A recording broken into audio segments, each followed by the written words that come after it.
Magandang umaga po sa ating lahat, mga kapatid po natin sa Zoom. Ngayon ay ako po muli ang speaker at samahan niyo po ako muli dito sa Ephesians chapter 6 verse 18 to 24. Praying always with all prayer and supplication in the Spirit, and watching unto with all perseverance and supplication for all saints. And for me, that utterance may be given unto me, that I may open my mouth boldly, to make known the mystery of the gospel, for which I am an ambassador in bonds, that therein I may speak boldly as I ought to speak, but that ye also may know my affairs, and how I do. Tychicus, a beloved brother and faithful minister in the Lord, shall make known to you all things, whom I have sent unto you for the same purpose, that ye may known our affairs, and that he might comfort your hearts. Peace be to the brethren, and love with faith, from God and the Father and the Lord Jesus Christ. Grace be with all them that love our Lord Jesus Christ in sincerity. Amen. Tayo po'y manalangin. Panginoon, muli kami po'y patuloy na nagpupuri po, nagpapasalamat sa umagang ito na muli po namin pag-aaralan ng inyong pong salita. Dalangin po namin katiting na dunong upang amin pong maunawaan ang inyong pong salita at amin pong maisapuso ito ng naaayon po sa inyong pong kalooban. At muli, kami po'y patuloy na humihingi ng kapatawaran sa amin pong mga kabulukan. At muli kami po'y patuloy na nagpupurit, nagpapasalamat. Tinataas po namin ang lahat ng ito sa pangalan po ng inyong anak na si Jesus. Amen. Praying always with all prayer and supplication in the Spirit, with all prayer and petition, modifying the main verb, pray at all times in the Spirit. The final elements of the believer's weapon is prayer. All prayer, ito po yung ibinibigay dahil ito po ang tatayo sa atin sa mabuting kalagayan kapag ang lahat po o tayong lahat ay nabibigo. At sa pamagitan po ng sandata na ito ng all prayers, panalangin, itinuturuan po tayo mga Kristiyano na magagawa po nating manaig laban sa lahat po ng darating o anuman pong ating haharapin na laban. Kapag ibinubuhos po ng mga mananampalataya ang kanya pong kaluluwa sa panalangin, he is most formidable. Na that is reflection o salamin na kung ano po ang ating Panginoon. Sabi nga po sa Luke 18 chapter 1, that men ought always to pray and not to faint. Gaano man po kahirap ang hamon ng buhay, gaano man kahirap ang ating pong sitwasyon dito, gaano man po kabigat ang ating kalaban, gaano man kahirap ang tagumpay. Sabi, men ought always to pray and not to faint. Mga kapatid, meron po tayong dalawang option dito. Ang ating pong option dito ay you can pray or you can faint. The Lord opts for the praying side. Tagubiling ito po ay mahalaga dahil ito po ang pundasyon ng buhay ng bawat mananampalataya. Ito pong panalangin, ito po ay atin pong pundasyon. Pag hindi po tayo nanalangin, paano po ang ating pundasyon? Walang tibay. Kaya nga po, and when it comes to the armor of the Christian, it is climactic. It comes at the end. Ito po ay sumasaklaw sa lahat. At ito po ay laganap. Ang buong larawan po dito ay nagtatapos po sa pagsusumamo na ito para po sa panalangin. Mga kapatid, kung saan nagmumula ang lahat ng mga pagpapala at ito po ay mahalaga na makuha o maunawaan natin ang kahalagahan ng panalangin. Dahil basta na lang tayo nananalangin na hindi naman natin nauunawaan kung ano ba ang halagahan nito sa ating pong buhay bilang mga mananampalataya o mga Kristiyano. with all prayer and petition, pray at all times in the Spirit. Maaari po nating isipin na wala po tayong mga pagkukulang. Pero sa madaling salita, ito po ay mali. Sapagkat mga kapatid, lahat po tayo ay mahina. Kaya nga po tayo nanalangin eh. Kasi hindi naman po tayo perfecto. Lahat tayo mahina. Lahat tayo nagkakasala. Bagamat alam natin ang katotohanan, andun pa rin yung kahinaan sa atin. Minsan nga, sabi nga, pray at all times. Manalangin. Palaging manalangin sa lahat ng oras. Pero minsan, pag-hawak na natin ang cellphone natin, sa gabi, bago tayo matulog, kaka-cellphone natin, nakatulog na tayo. Nakalimutan na nating manalangin. Hawak-hawak natin ang ating mga cellphone. Tapos, buhay, pagising natin, sasabihin natin, ay, Panginoon, patawad po. Minsan, miski sa pagising natin, mapupuyat tayo kaka-cellphone, tapos bigla tayong magigising tanghali na. Makakalimutan na naman nating manalangin kasi magmamadali na tayo.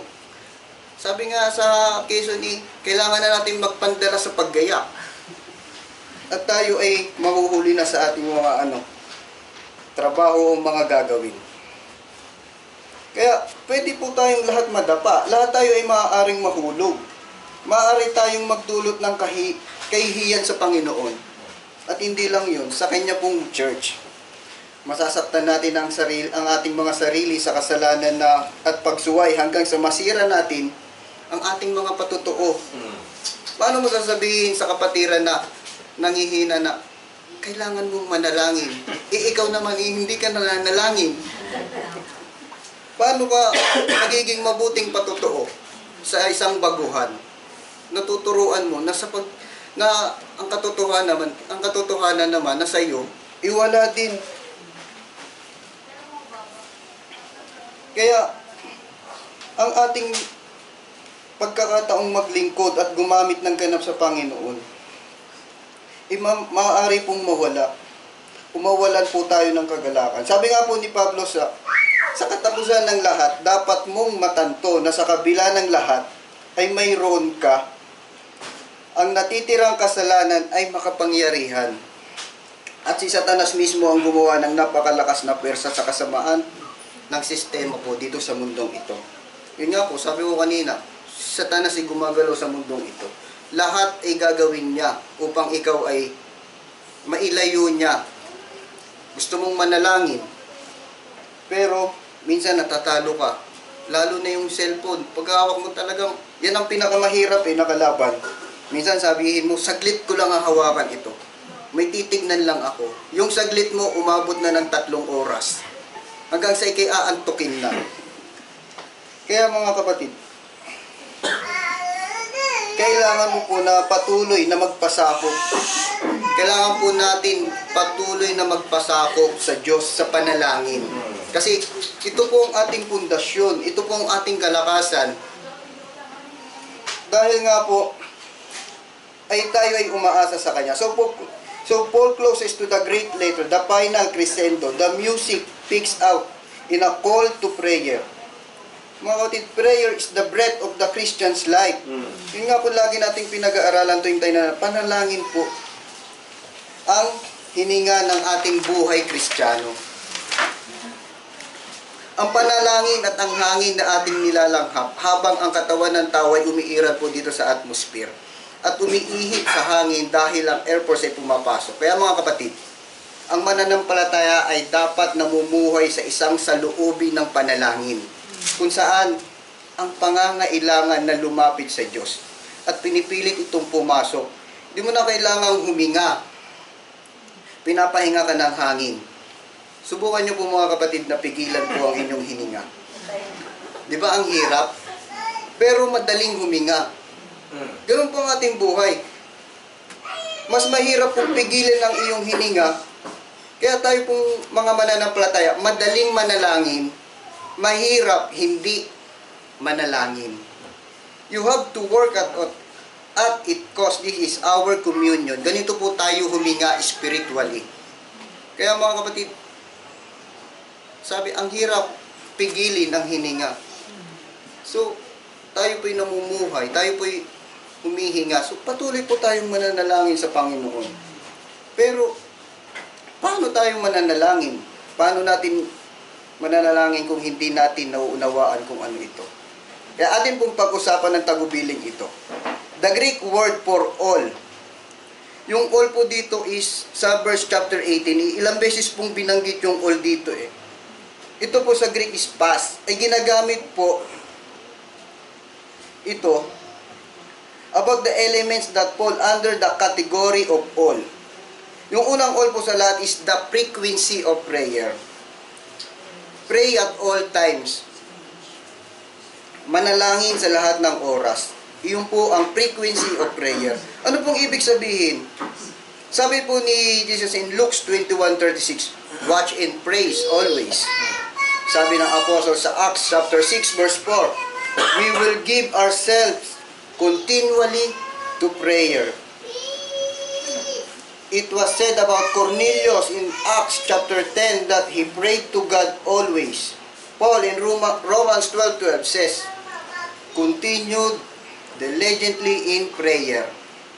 In Colossians 4:2, continue in prayer. Philippians 4:6, be anxious for nothing, but in everything by prayer and supplication with thanksgiving, let your request be made known to God. And ang mga paborito po ng mga relihiyon, 1 Thessalonians 5:17, pray without ceasing. Paul did that 2 Timothy 1:3, without ceasing, he says, I have remembrance of you in my prayers, night and day. Ang idea po dito is constancy, yung pong katatagan. To pray at all times. Malinaw po na hindi nangangahulugan na dapat tayong manalangin sa formal o kapansin-pansin mga paraan sa bawat paggising ng ating buhay. Kung halimbawa na lang na kailangan mo pang ipakita sa mga tao kung paano ka manalangin. Maglalakad ka sa labas, mananalangin ka, ipapakita mo sa mga ano mo. Mga mamaya sipain ka pa nila eh. Kasi pinapakita mo na ang iyong kamangmangan, pinagyayabang mo sa kanila, hindi po nakakabuti yun. Ipaparinig mo sa kanila, nandudong ka na nga lang sa bahay nyo, gusto, mananalangin ka, pasigaw pa, gusto pang marinig ng kapitbahay mo. Para saan? Para sa Diyos? Hindi. Pinapakita mo sa kanila na ikaw ay nasa Diyos. Nabagamat, hindi naman iyon ang ginagawa ng ating Panginoon eh. Gayon din, kahit ang ating mga apostol, hindi rin po. At iyak na hindi po ito nangangahulugan na dapat natin pong italaga ang ating sarili sa mga ritualistic patterns and forms of prayer that are recited mechanically from a prayer book or while counting beads. Yung pong nananalangin ka ng paulit-ulit, recite, memorize. Hindi po ganun eh. Tinuturuan po tayo ng ating Panginoon kung paano manalangin mula sa puso upang siya'y ating glorify, itaas. Hindi po yung kakabisaduhin mo lamang tapos paulit-ulit mong ipapanalangin tapos ipapakita nyo pa sa mga tao. Hindi po ganun eh. Tapos counting beads. Yung pong kwintas, yung nagbibilang, tapos paulit-ulit ka nga, yung ginagawa po ng relihiyon. Rosary. Hindi po eh. Yung po ay hindi higit na wala pong kabuluhang pag-uulit eh. Meaningless repetition. Yung po is, characterizes po yun ng pagan worship. Mga pagano. Saan po makikita yun? Sa Matthew 6:7. To pray at all times ay ang mamuhay sa patuloy na kamalayan sa Diyos. Kung saan, ang lahat po ng ating nakikita at nararanasan ay naging isang uri ng panalangin. Namumuhay po tayo sa malalim na kamalayan at pagsuko sa ating makalangit pong Ama. Ang pagsunod sa payo na ito ay nangangaluhulugan na kapag tayo po ay tinutokso, hinahawakan natin ang tukso sa harap ng Diyos at umihingi po tayo sa Kanyang tulong. At kapag naman po may naranasan tayong maganda, ano pong ginagawa natin? Pag may mga dumarating na maganda sa ating buhay, tayo po'y nagpapasalamat sa ating Panginoon. E kapag naman po nakakita tayo ng mga kasamaan sa ating paligid, sisipain po natin? Hindi po. Nagdarasal din po tayo. Ipinagdarasal natin na sila'y ituwid. Sila'y ituwid ng Diyos at maging handang gamitin din po sila sa layunin na iyon. At kapag nakapagtagpo naman tayo ng hindi pa rin po nakakilala sa Diyos, umalayo kay Kristo, ano pong ginagawa natin? Pinapanalangin po natin sila na ilapit sa Diyos. At ang taong iyon sa kanyang sarili at gamitin tayo upang maging isang tapat na saksi. O, paano po tayo magiging tapat na saksi? Paano po natin magagawa yung kung wala naman po tayong pakialam? Makikita na natin ang mga ang mga ibang tao malayo sa Diyos. Ayaw nila ng Bible study, tapos hindi mo naman sila ipinapanalangin.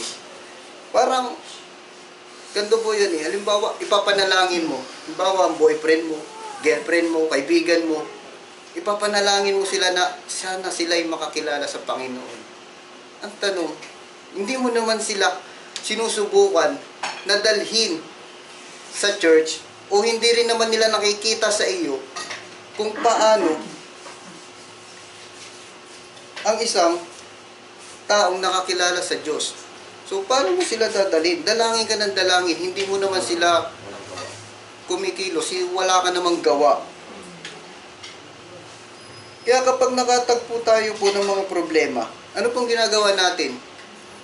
Bumabaling tayo sa Diyos bilang ating tagapagligtas. Sa madaling salita po, ang ating pong buhay ay isang patuloy na pataas na panalangin, isang walang hanggang ugnayan sa ating makalangit na Ama. Wala pong hanggan. Tayo po'y laging manalangin. Ano man pong dumarating sa ating pong buhay, magkaroon man tayo ng problema, tayo po'y manalangin. Lahat, isang guni natin sa Diyos. Magkaroon tayo ng mga magagandang karanasan. Mabuti o masama, sabi nga, panalangin natin sa Diyos. To pray at all times ay ang patuloy po na pagmamahal sa mga bagay sa itaas. Sa itaas po, hindi sa bagay na nasa lupa. Sabi po sa Colossians 3:2, the ultimate purpose of our salvation is to glorify God and to bring us into intimate, rich fellowship with Him. At ang hindi paglapit sa Diyos sa panalangin ay ang pagtanggi sa layunin iyon. So mga kapatid, nandito po tayo para ating itaas ang Panginoon sa pamamagitan po ng panalangin. Kung paano natin maitataas ang ating Panginoon kung hindi naman tayo nananalangin? Yan po kasi ang isang napakahirap sa ating mananampalataya eh. Yung pong madaling gawin pero para sa atin ay napakahirap. Bakit po kaya? Kasi marami pong gumugulo sa ating isipan eh. Maraming mga sa mundong ito, maraming nakakapangtakaw,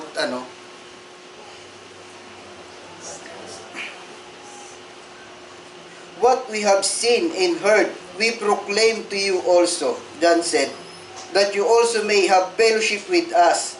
And indeed, our Father is with the Father. A fellowship is with the Father. And with His Son, Jesus Christ. 1 John 1:3.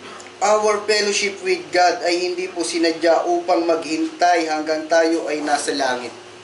Mga kapatid, ang pinakadakilang hangarin po ng Diyos at ang pinakadakilang pangangailangan natin mananampalataya ay ang palagiang pakikisama po sa Kanya.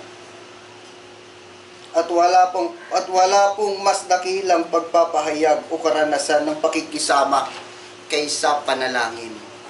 Dahil yun lang po ang way para atin pong makausap ang ating Panginoon. Paano natin makakausap ang ating Panginoon? Sa pamamagitan lang po ng panalangin. And the second aspect of prayer is ang una po is frequency, the second is the variety. Here's another use of the word all, with all prayer and petition. First one, pray at all times. Second, pray with all prayer and petition, or the old word supplication. Ano pong ibig sabihin nito? All kinds of prayers. You pray all time. or you pray all kinds of prayers. Nagdarasal ka ng lahat ng uri ng panalangin. Nagdarasal po tayo mapa-public, private, verbal, silent, loud, soft, deliberate, planned, unplanned, spontaneous, request, thanks, confession, humiliation, praise, standing, kneeling, laying down, lifting up your hands, putting your hands down, you name it.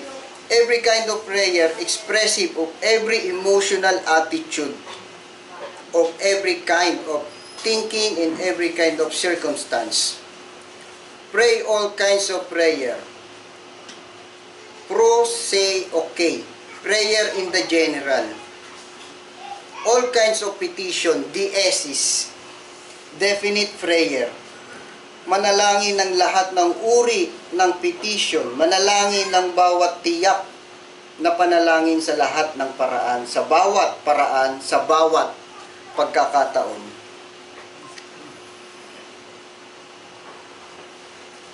Kagaya na lang po dito sa 1 Timothy chapter 2 verse 8. I will that all men everywhere pray. Pray in the general pattern of life.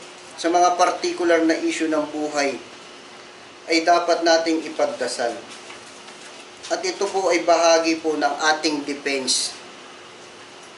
This is a part of the armor. This is a part of our protection. This is what allows us to defeat the schemes of Satan.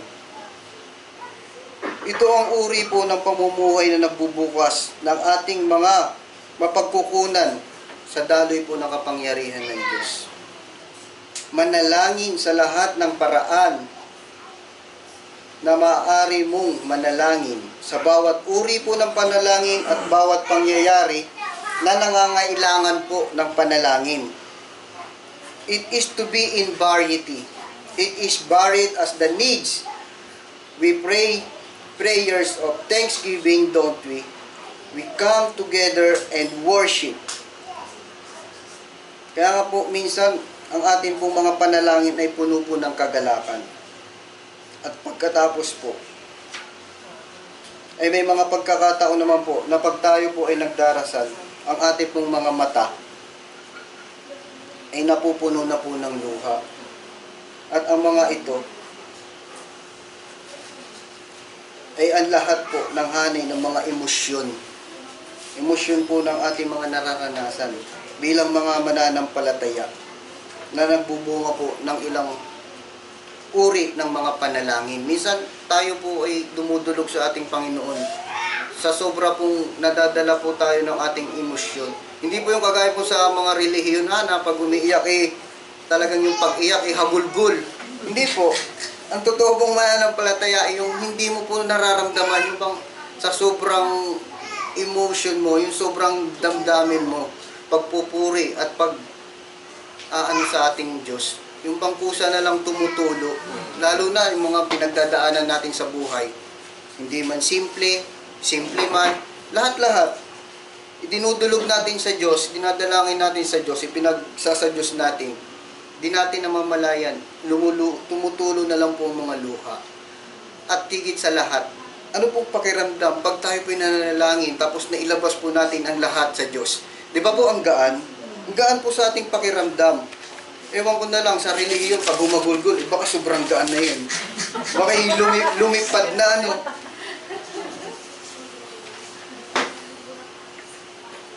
There are all kinds of circumstances, good, bad, and indifferent, horrible, as well as wonderful.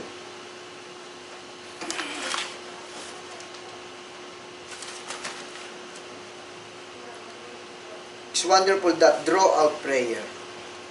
We're not talking about prayer books. We're not talking about prayer that are memorized or written down.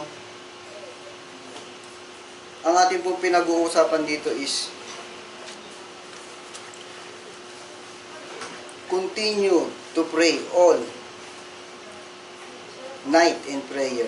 1 Timothy 5:5 says that godly widows be supported by the church. Yung mga matatanda po, yung sila po yung talagang nananalangin para po sa church. Nanalangin po sa umaga, nanalangin sa hapon, sa gabi. Sa ating pong buhay mananampalataya, bagamat ando doon yung mga pagkukulang natin, kahinaan natin, huwag po nating kalagdaan yung ating pong panalangin. Paggising sa umaga, pag tayo'y tinanghali, bagamat tayo'y mga pagod, tayo nagtatrabaho, hindi naman porket nakalimutan mong manalangin, hindi ka na po pwedeng manalangin eh. Sabi nga po, pray at all times. Halimbawa, habang ikipapasok sa iyong trabaho, habang ikinaglalakad, pwede po tayong manalangin sa Panginoon. Salamat sa Panginoon at tayo po'y nagising. Salamat sa kanyang pagpapala at habang tayo'y tulog, kanyang iningatan. Huwag lang po tayong pipikit pag tayo po'y naglalakad ha. Baka po tayo mabangga habang nakasakay sa bus o saan man, basta pwede po tayong manalangin sa trabaho, habang nagtatrabaho. Kahit anong oras po, malaya po tayong manalangin. And the third things he talks about is the manner. Manner of prayers. With all prayers and petition. Praying at all times. And the manner.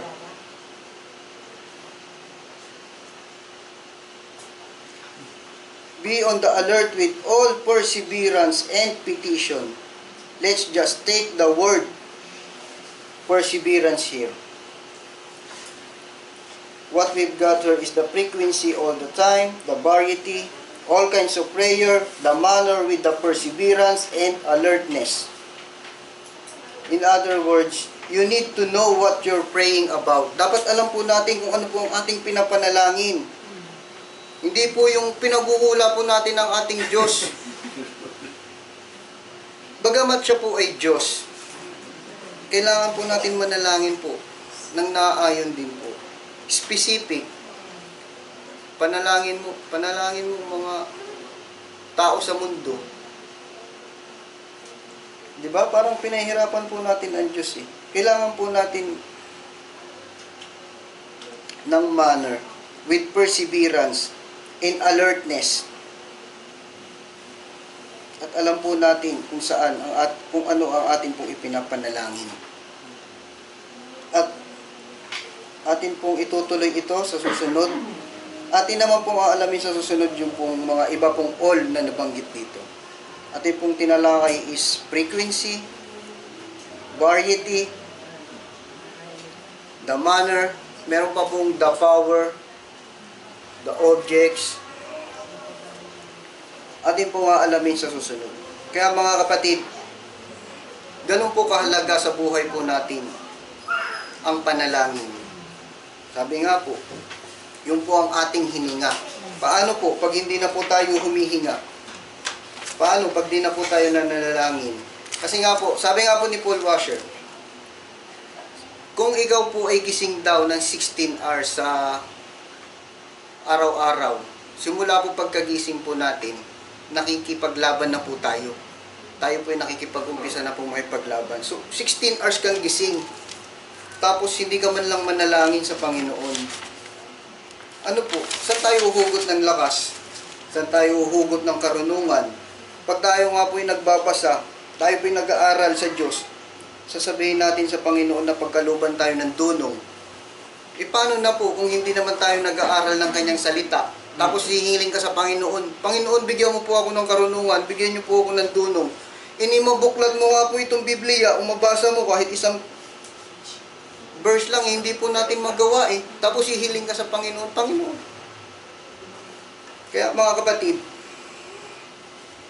tayo po ay tinuturuan ng ating Diyos kung paano manalangin, kung paano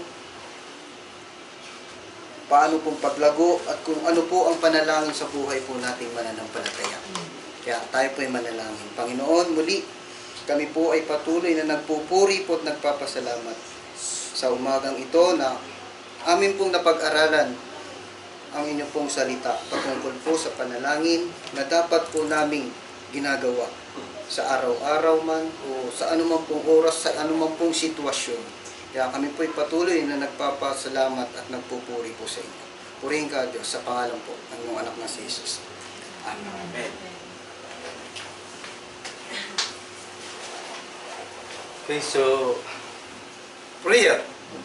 Ano? Naalala ko yung isang piloto ng train. Siya ay man of prayer. Tuwing bumabiyahe siya lagi na nalangin.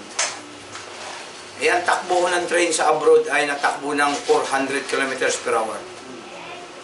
Ay, yung bullet train ay natakbo ng ano yun eh, 900. Para aeroplano. So siya nanalangin. Hindi niya akalain na siguro 1,000 meters before ma-reach niya yung area ay naputol yung train, ay yung release ng train. Tapos ang lalim ng huhulugan. Eh, nagtaka yung mga pasahero, bigla siya nagpreno. Ay, ang preno naman ng train, hindi naman kagaya ng ating sasakyan, natigil agad. Preno ka rito, eh, ang tigil na raw doon sa Trece Martires. Yung pala, yung release ay putol. Yung kasi prayer ho, ay minsan hindi natin pinapansin. Unlike doon sa message, pag nag-message ka, narito, hindi man natagos doon sa kabila. Kasi may wall, di ba? Ang prayer, satellite. Pag nanalangin ka, sa buong mundo ay satellite. Yun ang prayer. Minsan din natin nanalangin lang, for the sake of prayer. Hindi po. Ang panalangin talaga, pag nanalangin ka, damin mo, Panginoon. Panginoon.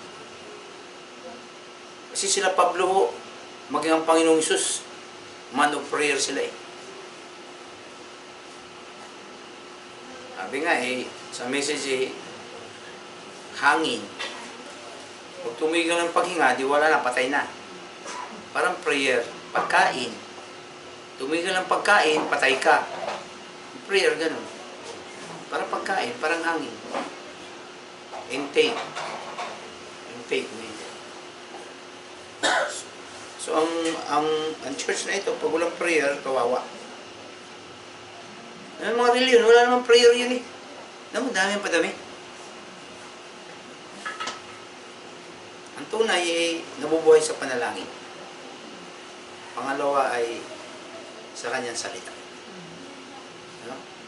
Kaya, walang patid. Hindi kailangan mahaba eh. Kailangan totoo. Ha? So, panalangin natin yung aming pagpunta sa Runggan at yung speaking engagement natin sa mga sa Pastor Johnny, pagle-lecture na